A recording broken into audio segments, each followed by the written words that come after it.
Bien les enfants, alors nous voici devant le deuxième exercice de consolidation en exercice écrit. Consolidation en exercice écrit. Alors exercice numéro 1, je complète les phrases en remplaçant les mots soulignés par il singulier, masculin singulier.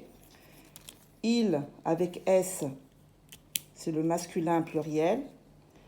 Elle, féminin singulier, il n'y a pas de S. Et elle, avec S, ça veut dire le féminin pluriel. Alors bien sûr, on les appelle des pronoms personnels et ça remplace des noms. Ça remplace des noms, ça peut être le nom d'objet, le nom de personne, le nom d'animaux. On a déjà vu ça, bien sûr, nous sommes en fin d'année maintenant. Alors, on va d'abord lire la phrase et ici, on va continuer. Et au lieu d'écrire le nom deux fois, on va remplacer les noms, les groupes de mots soulignés par le pronom personnel qui convient. Mes cousins vont en voyage. Mes cousins vont en voyage.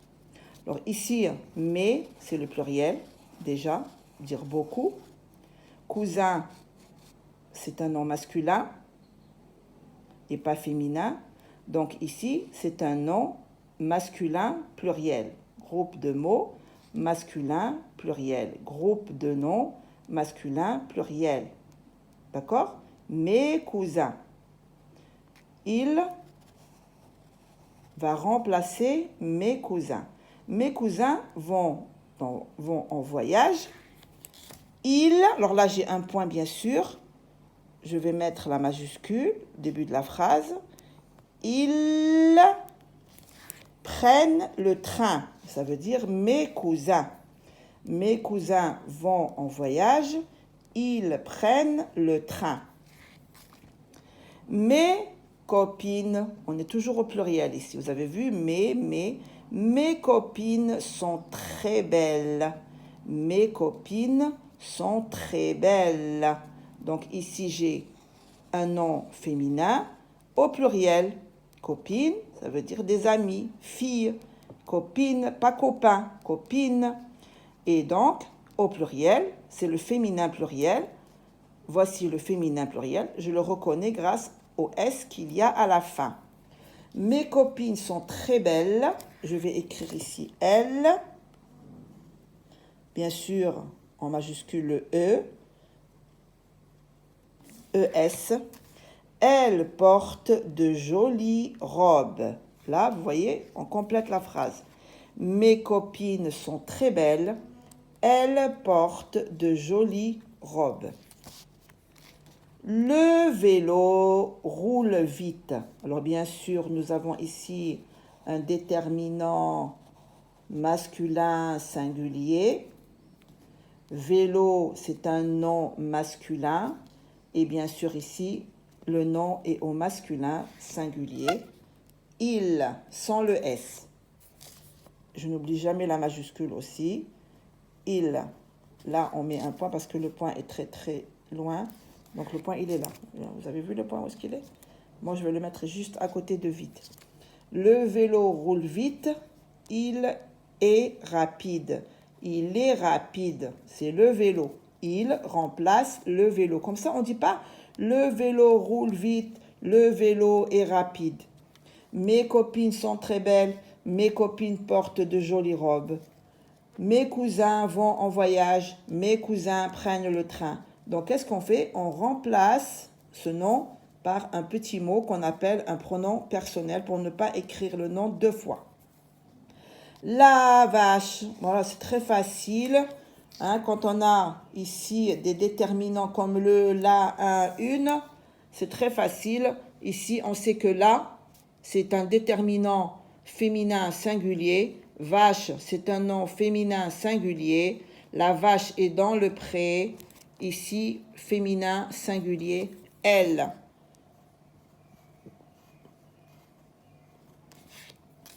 Elle broute de l'herbe. La vache est dans le pré. Elle broute de l'herbe, c'est-à-dire qu'elle mange de l'herbe. Exercice numéro 2. je remets les phrases à la forme négative ou affirmative. Alors, je reprends. Négative veut dire non. Affirmative veut dire oui. D'accord? Non. J'utilise ne pas. Oui. Il n'y a pas ne pas. Vous vous rappelez la négation? On avait travaillé la phrase négative en utilisant la forme de négation ne pas. Hein? Un apostrophe pas. Alors, Najib écoute la maîtresse. Najib écoute la maîtresse. Regardez, moi j'ai déjà commencé par non. Alors, qu'est-ce que je vous avais expliqué? Je vous avais expliqué que la négation se met entre le verbe. Ça veut dire que ne au début et pas après. Bien sûr, le verbe, c'est le mot d'action. Écouter, Najib écoute la maîtresse. Alors moi, je vais regardez ici. Écoute commence par une voyelle. Commence par une voyelle. Donc, je dois mettre N apostrophe. Alors, je vais commencer par écrire le nom, qui est le sujet. Na. Je mets la majuscule parce que Najib est un nom propre. Najib. Et je mets le premier mot de la négation qui est N apostrophe ici parce que le verbe commence par une voyelle. Je vais écrire le verbe n'écoute. Et je vais compléter la forme négative par pas. Toujours le verbe se met au milieu et la négation, les deux petits mots ici, un devant et l'autre derrière. Et le verbe au milieu. N'écoute pas la maîtresse. Et je n'oublie pas le point. Je n'oublie pas le point à la fin de la phrase.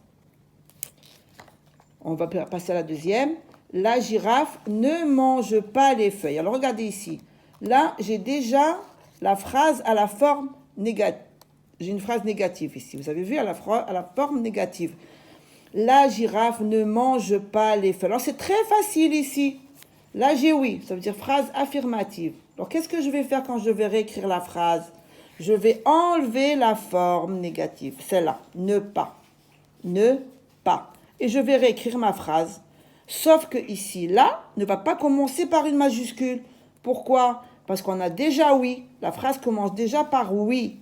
Moi, j'ai rajouté ces petits mots comme ça. Vous savez ce que vous allez écrire. Vous savez que ça, c'est une phrase négative et ça, une phrase affirmative.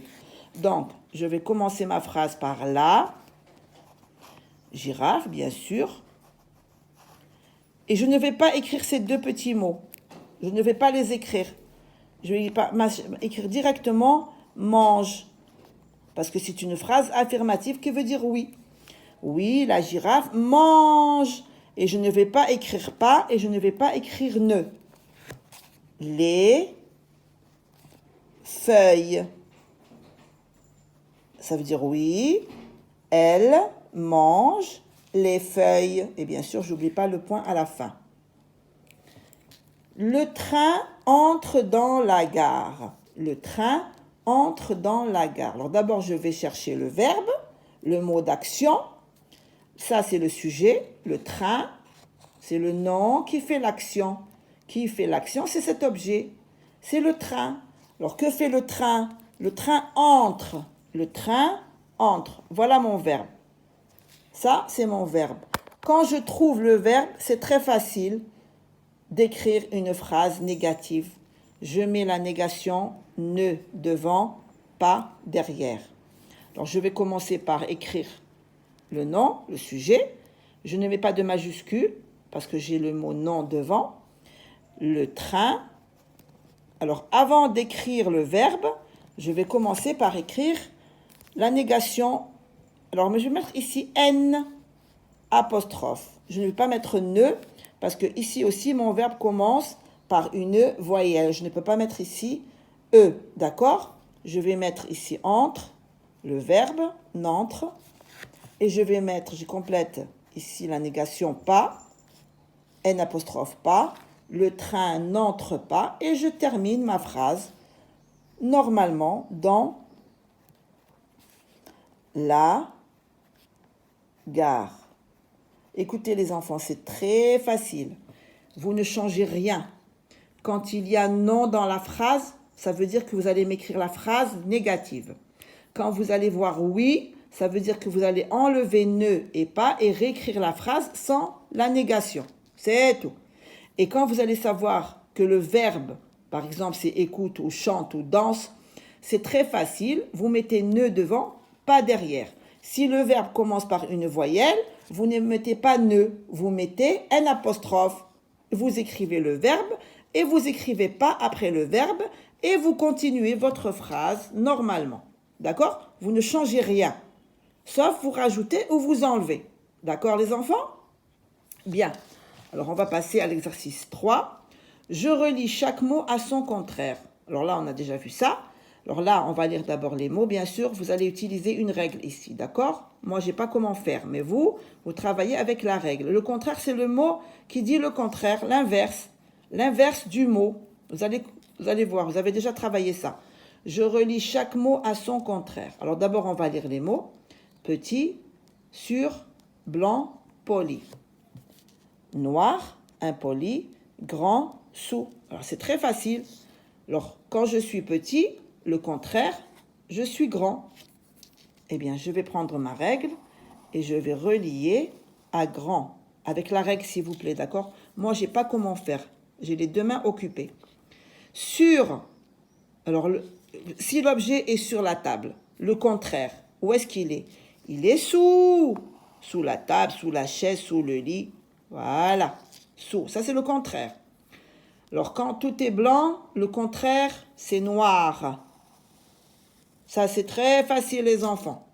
Et quand je suis poli, c'est-à-dire que je dis bonjour, merci, au revoir, de rien, eh bien le contraire c'est impoli. Ça veut dire que je dis des gros mots, je ne suis pas gentil, je bouscule mes camarades, je frappe mes camarades, d'accord? Alors, nous, on veut que tout le monde soit poli, d'accord? Donc voilà, ça, c'était l'exercice numéro 3. Exercice numéro 4. J'entoure l'adjectif qualificatif et je souligne le nom dans la phrase. Alors, on a déjà vu ça, c'est des exercices de fin d'année, donc tout ça est dans votre tête, d'accord? Alors, les adjectifs, ce sont des petits mots qu'on ajoute au nom pour donner plus de précision à ce nom. Le chat, le beau chat noir. Chat, c'est le nom. Beau et noir, c'est des adjectifs qualificatifs.